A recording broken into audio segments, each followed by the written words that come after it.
주시는 은혜와 평안이 충만하기를 주의 이름으로 축복합니다.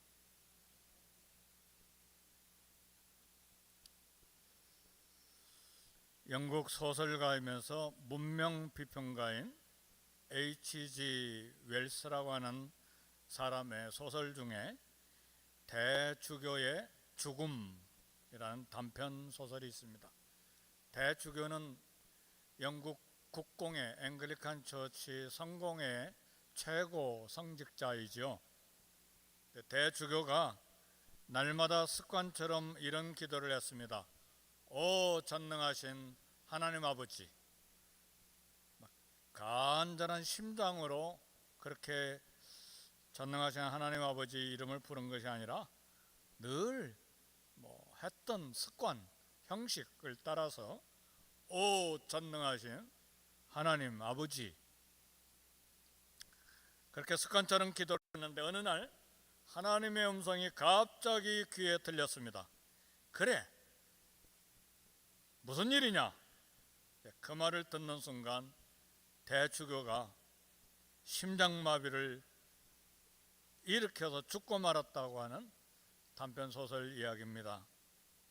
전혀 기대하지 않은 습관적인 기도에 하나님의 음성이 갑자기 들려오니까 두렵고 놀라서 죽은 것입니다. 형식적이고 습관적인 종교인들에 대해서 웃음을 일으키면서 비판하는 소설, 이런 소설을 풍자소설이라고 말하죠. 웃기면서 비판하고 교훈을 주는 그런 소설이 풍자소설입니다. 그러면서 동시에 기도하면서도 응답에 대한 확신을 갖지 못하는 수많은 성도들을 향한 그런 쓴 비판이기도 합니다. 베드로는 천사의 도움을 받아서 기적적인 감옥 탈출 후에 가장 먼저 성도들이 기도하는 장소를 찾아갔습니다. 늘 모이는 곳이 마가 요한의 어머니 마리아 다락방에서 모였기 때문에 다락방에 가보니까 굉장히 컸어요. 우리 교회 본당 절반 정도 되는 것 같아요. 크기가. 그러니까 조그만 다락이 아니고 굉장히 큰 거죠. 120명도 모였으니까요. 거기 이제 가서 급하게 집 대문을 두드렸을 때 여자아이 혹은 소녀라고 말하기도 하고 하녀라고도 말하는데 로데라고 하는 하녀가 베드로 목소리를 알아들었습니다. 그래서 로데는 베드로 음성을 알아듣고 문도 열어주지 않고 그냥 바로 집에 들어가서 베드로가 왔다고 모인 사람들에게 전했습니다. 막상 기도응답으로 베드로가 이렇게 탈출했는데 그것을 모두 다 믿지 않았습니다. 기도한 사람들은 믿지 않을 정도가 아니라 로데야, 너 미쳤구나, 꾸지람했습니다. 그래도 하늘 로데가 강력하게 참말이라 베드로다 그러니까 그러면 베드로의 천사라 그렇게 이야기를 했어요. 마리아 집에서 기도한 사람들은 시시하게 형식적으로 기도한 사람들이 아니죠. 밤을 지새 기도했고 베드로가 감옥에 갇힌 무교절은 일주일 내내 있거든요. 첫째 날이 6월절이고 그 다음부터 일주일간 7일 동안이 무교절이잖아요. 무교절 내내 기도한 사람들이죠. 자기들의 기도응답으로 베드로가 탈옥했는데 그것을 믿지 못한 것입니다. 우리는 열심히 기도하고 밤새워 기도하고 눈물로 기도하고 금식 기도하고 여러 날 기도합니다. 그러나 기도에 대한 확신이 없어서 기도가 응답되어도 응답된 것을 모르고 응답인지도 모르는 경우도 많이 있습니다. 기도응답을 깨닫지 못하기 때문에 하나님께 감사할 줄도 모르는 무기력한 신앙 가운데 있을 수도 있습니다. 한 성도 마크 홉킨스라고 하는 사람은 이렇게 이야기를 했습니다. 우리 기도와 하나님의 자비는 한 우물의 두 두레박과 같다. 여기 젊은 분들 몇 분 계시는데 두레박은 깊은 우물에 물을 뜨기 위해서 밧줄에 달아 매어서 물을 떠올리는 그런 바가지예요. 양철로 되어 있기도 하고 뭐 다른 걸로 만들어 놓기도 하는 그게 두레박인데, 우리의 기도와 하나님의 자비는 한 우물에 물을 깃는 두 두레박과 같다. 한 두레박 기도가 하늘로 올라가면 다른 두레박 하나님의 응답이 내려온다, 그런 이야기를 했습니다. 우리 기도는 허공에 흩어지는 메아리 없는 외침이 아니라 반드시 응답이 있습니다. 아멘, 할렐루야. 그 응답은 하나님이 좋으신 것으로 응답하시는 거예요. 우리가 볼 때는 우리에 대한 기도에 대한 정확한 응답이 아니라고 생각할지 모르지만, 하나님은 어떤 형편에서든 좋은 것으로 응답하시는 거예요.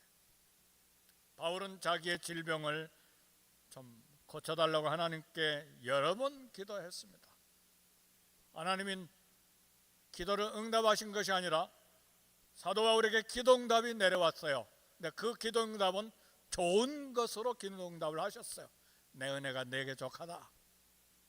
아멘, 할렐루야. 질병이 그대로 바울에게 있는 것이 베드로의 사도 바울의 겸손과 견건과 곁길로 나가서 교주 나도 신이다 그렇게 교만하게 빠져나가지 아니할 좋은 응답을 주신 거예요. 그래서 나중에 바울은 고백합니다. 나의 나 된 것은 하나님의 은혜로라. 아멘, 할렐루야. 하나님은 반드시 우리에게 좋은 것으로 응답하십니다. 독일 사람으로서 영국에서 선교했던 조지 물러 선교사님은 평생 5만 번 기도 응답을 체험했습니다. 우리가 배워야 될 물러 선교사님의 기도 응답 받는 비결은 남과 다른 특별한 기도가 아니었어요. 첫 번째는 단순하게 하나님께서 반드시 응답해 주시라는 확신을 갖고 기도했습니다. 사랑하는 성도 여러분, 새벽에 나와서 기도하시든 가정에서 기도하시든 직장에서 기도하시든 운전하고 가면서 기도하시든 어느 형편에서 기도하시든 하나님이 하나님의 거룩하신 뜻대로 좋은 것으로 응답하실 것을 확신하시기를 제 이름으로 축복합니다. 반드시 응답하세요. 강하게 담대하게 확신하시고, 우리도요 아들과 딸 자녀들에게 이야기를 들을 때 반응하지 않고 가만히 있으면 굉장히 인격적인 모멸감을 받았다고 하고 기분 나빠합니다. 손자들도 마찬가지예요. 그 꼬맹이들을 아무 말도 안 하면요 기분 나빠해요. 아세요? 그렇잖아요. 그러니까 반드시 대답해 줘야 돼요. 꼬맹이들이라도 아들 딸들에게도 카톡이라도 내가 답이 늦었다 하고 답해 줘야 돼요.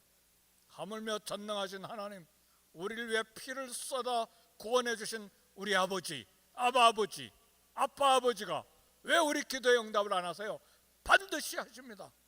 그런 확신으로 평생에 기도하고 기도하기에 힘쓰고 열심을 내고 이 땅에 담대함으로 살아가야 돼요.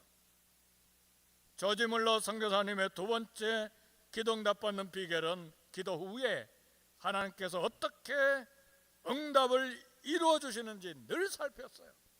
그게 5만 번의 기도 응답의 열매들입니다. 요한일서 5장 14절에 보니까 그를 향하여 우리의 가진 바 담대한 것이 이것이니 그의 뜻대로 무엇을 구하면 들으심이라.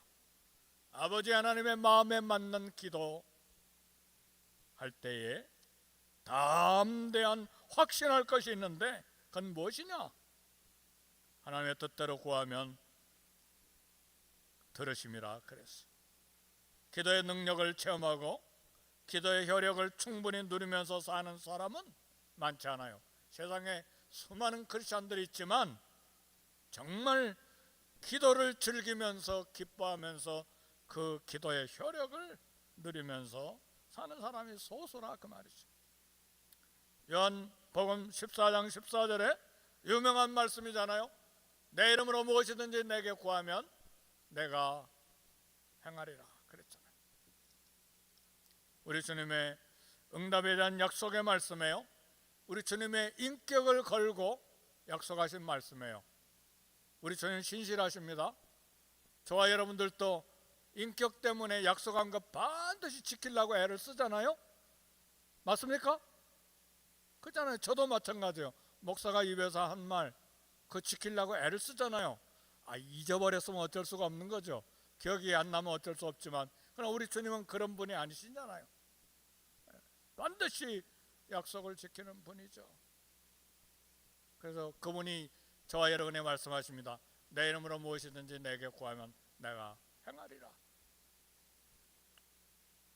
주님의 인격을 믿습니까? 기도하세요.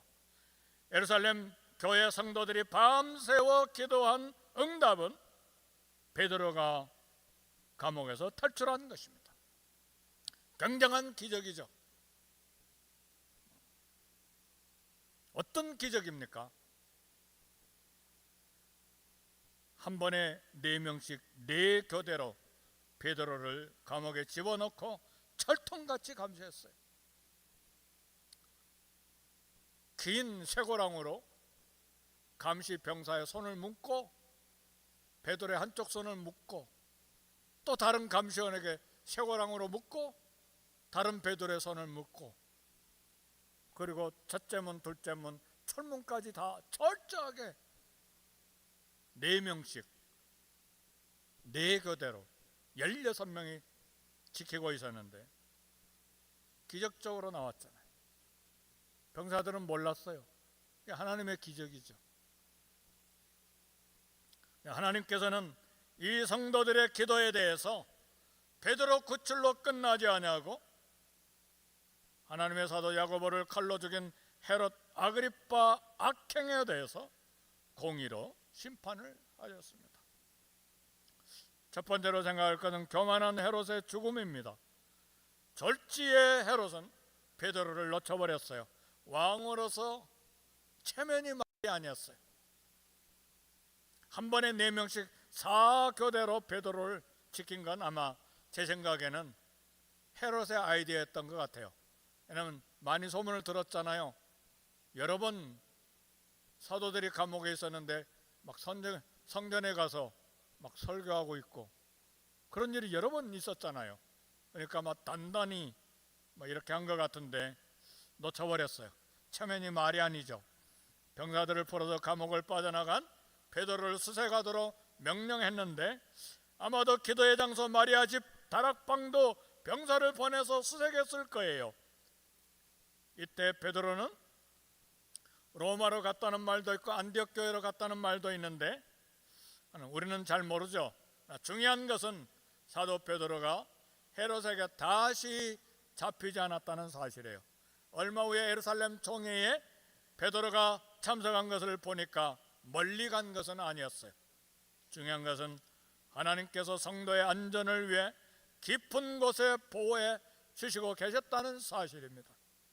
하나님은 극한 환난에서 우리를 구하시고 원수의 손에서 보호하시는 분이세요. 하나님은 소돔과 고모라 성사람들의 폭행에서 롯을 보호하시고 구해 주셨습니다. 다윗은 평생 동안 극한 위기로부터 하나님께서 보호해 주신 것을 체험하고 살았습니다. 시편 31편 20절에 보니까 주께서 저희를 은밀한 곳에 숨기사 사람의 꾀에서 벗어나게 하시고, 아멘 할렐루야. 은밀한 곳에 숨겨주시고 사람의 꾀에서 벗어나게 하셨다고 그랬어요. 성도 여러분, 사람의 꾀가 우리를 막 둘러싸고 있어도 너무 두려워하지 마세요. 왜요? 하나님께서 사람의 꾀에서 벗어나게 하시고 그러시잖아요. 막 내 편 만들어서 나를 보호하게 하려고 막 커피 사고 밥 사주고 그런 일 안 해도 돼요. 하나님께서 다 보호하십니다. 믿습니까? 네. 그렇잖아요. 다윗이 고백하잖아요. 주께서 저희를 은밀한 곳에 숨기시고 사람의 꾀에서 벗어나게 하시고 결국은 하나님께서 보호하셔서 베드로를 감춰 주신 거예요. 그래서 헤롯에 다시 베드로를 체포한 일을 당하지 않게 하신 것입니다. 사망의 음침한 골짜기에도 주께서 나와 함께 하시는 하나님의 임재를 굳게 믿어야 돼. 그래서 다윗은 시편 23편에 내가 사망의 음침한 골짜기로 다닐지라도 해를 두려워하지 않을 것은 주께서 나와 함께 하심이라. 주께서 나에게 임재하실 것이다. 주의 지팡이와 막대기가 나를 안위하시나이다. 감옥에서 탈출한 베드로를 찾지 못한 헤롯이 유대를 떠나 가이사라로 갔다고 했습니다. 가이사라 머물 때에 두루와 시돈 사람들이 헤롯이 연설할 기회를 만들었습니다. 헤롯은 상업과 무역 항구 도시인 두루 사람들과 사이가 좋지 않았어요.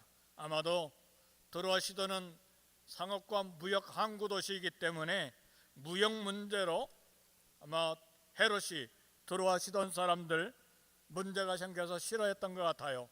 그러나 두루와 시돈 사람들은 무역으로 번 돈으로 헤롯 관할 하에 있는 땅에서 식량을 수입해서 먹었기 때문에 어떻게 하든지 헤롯과 화친하기를 원했습니다. 그래서 헤롯이 연설할 기회를 제공했는데 헤롯이 백성들 앞에 연설할 때에 백성들의 반응에 심각한 문제가 있었어요. 오늘 본문 사도행전 12장 22절에 보니까 백성들이 크게 부르되 이것은 신의 소리요 사람의 소리가 아니라 그랬어요. 이것은 칭찬이 아닌 과도한 아첨이었죠. 아니 어떻게 헤롯이 연설하는데 이게 하나님의 소리요 인간의 소리가 아니라고 말합니까? 이 아첨이 결국 헤롯을 죽음에 몰아넣습니다. 백성들의 과도한 아첨하는 말은 헤롯을 교만하게 만들었고 그를 멸망시킨 것입니다. 우리가 사람에게 정말 조심할 것은 스스로 교만하게 만드는 과도한 칭찬입니다. 철학자 소크라테스는 말했어요. 사냥꾼은 개로 토끼를 잡고 아첨꾼은 칭찬으로 미련한 자를 잡는다 그랬어요. 지혜자 솔로몬도 잠언에서 이야기를 했습니다. 악인을 칭찬하는 자는 율법을 버린 자요 그의 발 앞에 그물을 치는 것이라 그랬어요. 헤롯은 백성들의 환호와 칭찬을 스탑시키고 하나님께 영광을 돌려야 했습니다. 그러나 과도한 칭찬을 듣고 하나님께 영광을 돌리지 아니하고 자기가 받아 먹었습니다. 영국 언론인 스틸이라고 하는 사람은 이런 이야기를 했어요. 인간에게 있는 모든 애정 중에 영광 숭배가 가장 열렬한 애정이다 그런 말을 했어요. 명예와 영광에 대한 인간의 집착은 대단하죠. 많은 돈을 주고라도 명예를 사려고 합니다.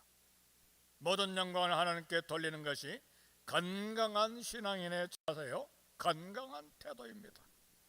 그러나 영혼이 병들면 하나님께 드릴 영광 앞에서 하나님과 경쟁하게 됩니다. 영혼에 병든 이스라엘 사울 왕은 회개하지 않고 자기 체면 세워줄 것을 사무엘에게 요구를 했습니다. 초대교회 아나니와 삽비라도 교회를 속이고 명예를 얻으려다가 부부가 생명이 끝났습니다. 예수님 시대 바리새인들은 사람들에게 명예를 얻으려고 거룩한 척 외식을 했습니다.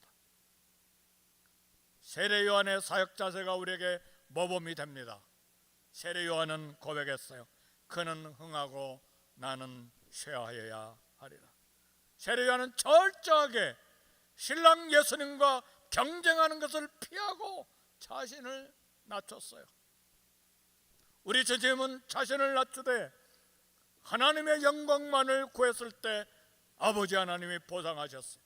그 이름을 지극히 높여 그리고 만민이 그의 무릎 앞에 그 앞에 무릎 꿇도록 만들어 주셨어요. 모든 영광 하나님께 돌리고 자기 영혼 병들지 않게 잘 살펴야 됩니다. 명예와 체면에 과도한 집착을 갖고 있다면 그 영혼은 이미 병든 영혼입니다. 내가 부끄럽고 수치스럽고 내 이름이 땅바닥에 떨어지는 한이 있더라도 하나님께 영광을 돌리는 일에 마음을 집중해야 합니다. 뭐 때문에 화냅니까? 많은 경우에 내 자존심, 내 명예 때문에 화내는 경우가 얼마나 많은지 몰라요. 주님 이름 때문에, 주님의 영광 때문에 화내십니까? 그럼 모세와 같은 수준이에요. 아멘, 할렐루야. 주님의 이름은 땅에 떨어지고 하나님의 말씀은 발에 짓밟힌 때도 그건 관심이 없고 내 이름 내 명예에 집착해서 화를 낸다면 병든 심령이라 그 말이에요. 교회, 직장, 사회 어느 곳에든지 자기 명예, 자기 체면 집착하면 병든 신앙 인격자가 되는 것입니다. 여기요, 젊었을 때 그토록 교만했던 베드로가 노년이 되니까 철들었어요. 철든 베드로가 고백한 권면이 베드로전서 5장 5절에서 6절에 있어요. 우리 모두 다 베드로처럼 철들기를 원합니다. 저도 철들기를 원해요. 노년이 된 베드로가 철든 고백을 합니다. 하나님은 교만한 자를 대적하시되 겸손한 자들에게 은혜를 주시느니라. 하나님의 능하신 손 아래서 겸손하라. 때가 되면 너희를 높이시리라. 아멘, 할렐루야. 내 명예가 땅에 떨어졌습니까? 하나님의 능하신 손 아래 겸손하면 때가 되면 회복시켜 주십니다. 아멘, 할렐루야. 이게 철든 베드로의 고백이에요. 헤롯은 백성들이 자신을 신격화하는 소리를 좋아했고 자신을 낮추지 않았어요. 이에 대해서 유대 역사가인 요세푸스는 BC 예수님 오시기 전에 태어난 유대 역사가예요. 요세푸스가 헤롯에 대해서 이런 기록을 남겼어요. 이건 성경이 아니에요. 요세푸스의 일반 역사를 기록한 요세푸스가 쓴 역사책이 막 이렇게 두꺼운 책이 여러 권이에요. 7, 8권도 넘어요. 근데 그 역사책에 이런 이야기를 기록했어요. 헤롯 왕을 칭송하는 백성들의 함성을 듣고 있을 때에 헤롯은 그 머리 위에 걸려있는 밧줄에 올빼미 한 마리가 앉아있는 것을 보고 불길한 예감을 느꼈다. 그 올빼미는 처음 본 사람에게는 행운을, 두 번째 본 사람에게는 재앙을 상징하는 새인데 헤롯은 두 번째로 같은 올빼미를 보았기 때문에 근심이 그 마음을 어둡게 만들었다. 그리고 심히 배가 아팠고 참을 수 없는 통증을 느끼고 사경을 헤매다가 죽었다. 헤롯은 궁궐로 옮겨졌으나 5일 동안 극심한 통증을 느끼다가 사망했다. 이거 요세푸스가 일반 역사에 기록한 내용입니다. 그런데 사도행전 12장 23절 오늘 본문에는 성경은 이렇게 기록합니다.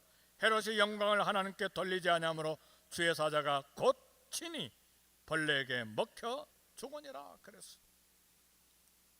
두로와 시돈 사람들까지도 헤롯 아그리빠를 부들부들 떨면서 무서워했는데 하찮은 벌레가 먹으니까 그 헤롯이 아무 소리도 못하고 허망하게 죽었어요. 인간이란 병 앞에 연약한 존재이고 장군도 병 앞에서 맥을 못 추죠. 32살에 그리스 제국을 건설한 알렉산더 대왕 열병에 걸려서 젊어서 죽었어요. 30대 초반에 죽었어요. 우리 아무도 자신의 건강이나 내일 일을 자랑할 수가 없습니다. 분명한 사실 하나 있습니다. 우리는 하나님께서 보살펴 주시고 하나님께서 건강 주셔서 호흡하고 살고 있는 것입니다. 그래서 우리는 하나님이 건강 주시고 힘 주셨을 때에 하나님의 영광을 위해 힘써 일해야 합니다. 두 번째로 생각할 것은 축복의 천주국인 고난입니다. 오늘 사도행전 12장 24절에 보니까 하나님의 말씀은 흥왕하여 더하더라 그랬어요. 헤롯은 하나님이 치심으로 죽었지만 하나님의 말씀은 성장하면서 증가했습니다. 헤롯의 밖에 앞에 교회가 무기력하고 완전히 위축되어 섰습니다. 사도 중 한 사람인 초대교회 지도자인 야고보가 헤롯의 칼에 죽음을 당했고 교회 대표 지도자인 사도 베드로도 옥에 갇혀서 목숨을 위협받았습니다. 예루살렘 교회가 설립된 이후에 초대교회는 최대의 위기를 만난 것입니다. 그런데 바로 이 고난 뒤에 곧바로 하나님의 교회에 하나님의 복이 뒤따라왔습니다. 하나님의 말씀이 팔레스타인 전 지역에 널리 전파되고 교회가 성장하게 된 것입니다. 말씀은 세상 박해가 강하면 강할수록 더욱 크게 번성하는 생명력이 있습니다. 우리 그리스도인들에게도 고난은 하나님이 베푸신 축복의 전주곡입니다. 고난은 하나님 안에서 받는 고난은 하나님이 베풀어 주실 변장된 축복이라고 말하는 분도 있습니다. 하나님은 성도에게 축복을 주시기 전에 먼저 고난을 보내주시는 경우가 많습니다. 고난은 조금 더 있으면 하나님의 축복이 올 것이라고 하는 하나님의 편지입니다. 야곱의 아들 요셉은 이집트 제국의 총리가 되기 전에 노예로 팔리는 고난을 경험했습니다. 여러 해 동안 억울하게 감옥 생활하는 엄청난 고난을 겪었습니다. 야곱의 아들 요셉만 축복받기 전에 고난을 받는 것이 아니라 우리가 성경에서 아는 욥과 다니엘과 모르드게와 성경의 수많은 인물들이 복을 받기 전에 고난을 축복의 천주곡으로 들어야만 했습니다. 이 고난을 통과한 후에 비로소 하나님의 복을 만날 수가 있었습니다. 근데 대부분 우리 성도들은 고난만 보고 뒤따라오는 축복을 보지 못하고 슬퍼하는 경우가 많습니다. 성도 여러분, 주 안에서 고난이 찾아왔습니까? 뒤따라오는 축복을 볼 수 있기를 바랍니다. 고난과 축복은 멀리 떨어져 있는 것이 아니라 가깝게 서로 연결되어 있어요. 잠시 인내하고 기다리면 하나님이 준비하신 축복이 우리를 찾아옵니다. 고난과 비교할 수 없는 우리에게 나타날 영광과 축복을 기대해야 합니다. 사도 베드로는 베드로전서 1장 4절에 오직 너희가 그리스도의 고난에 참여한 것으로 즐거워하라. 이는 그의 영광을 나타내실 때에 너희로 즐거워하고 기뻐하게 하려 함이라 그랬어요. 내 죄로 말미암아 내 실수로 말미암은 고난이 아니라 주님을 섬기다가 받게 된 고난들이 있어요. 주님을 열심으로 섬기다가 몸이 쇠약해지는 질병의 고난이 있어요. 주님을 너무 힘겹게 섬기다가 경제적인 손해를 받는 고난도 있을 수가 있어요. 순수한 마음으로 기도하고 주님을 열심으로 섬기는 헌신하다가 멸시받고 손가락질을 받는 주님을 위한 고난도 있어요. 이런 교회를 위해 받는 희생과 고난에는 즐거움과 기쁨의 축복이 마침내 다가온다는 사실이에요. 주님을 위해 믿음을 지키기 위해 받는 고난의 큰 즐거움이 약속되어 있는 것을 알아야 됩니다. 믿습니까? 그래서 고난 당할 때요, 성도들하고 다툴 생각 하지 마세요. 받으세요. 받아. 주님의 이름으로 받아요.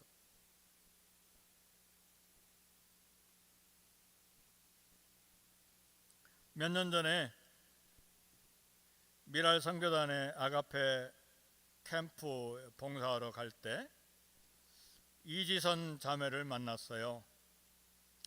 아가페 캠프장으로 이동하는 버스를 타려는데 이지선 자매 얼굴을 쳐다보기가 너무 미안했어요. 이지선 자매 막 불에 탄 얼굴을 막 수십 번씩 반복해서 막 이리 잡아당기고 저리 잡아당기고 저기 막 잘라내고 해가지고 막 얼굴이 흉측하게 일그러져 가지고 잠깐 대화는 했지만 얼굴 똑바로 쳐다보지를 못했어요. 너무너무 미안해가지고.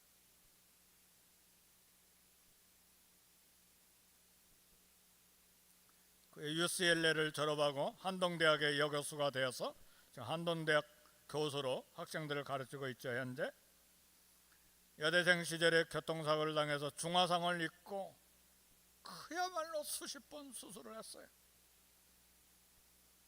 고통의 시간을 보냈어요. 아름다운 얼굴을 잃어버렸어요. 자매의 삶에서 많은 것이 빼앗김을 당했어요.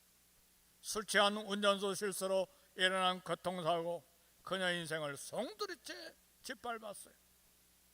우리 이런 고난을 당할 때 하나님께 컴플레인 합니다. 왜 그 많은 사람들 중에 왜 하필 나입니까?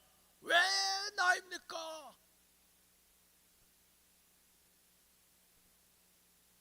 이런 역경 속에서 마침내 평안을 찾은 이지선 자매가 하나님께 감사하다고 고백을 했어요. 그 감사 고백이 뭔 줄 아십니까? UCLA를 졸업해서 감사합니다. 한동대학 교수가 돼서 감사합니다. 결혼해서 감사합니다. 그게 아니었어요. 손가락을 절단해야 되는 수술실 앞에서 더 많이 자르지 않아서 감사합니다. 숟가락을 혼자 잡을 수 있어서 감사합니다. 문고리를 손으로 잡고 열 수 있어서 감사합니다. 이게 이지선 자매의 감사 고백이에요. 이지선 교수가 쓴 지선아 사랑해 그 책 마지막 부분에 이지선 교수는 이렇게 고백을 했습니다. 고난은 축복입니다. 힘겹고 괴로운 시간 이기고 나면 주어지는 보물이 있습니다. 고난을 통과하지 않고는 배울 수 없는, 고난을 통과하지 않고는 가질 수 없는 열매들이 얼마나 귀한 것인지 나는 이제 알 수 있을 것 같습니다.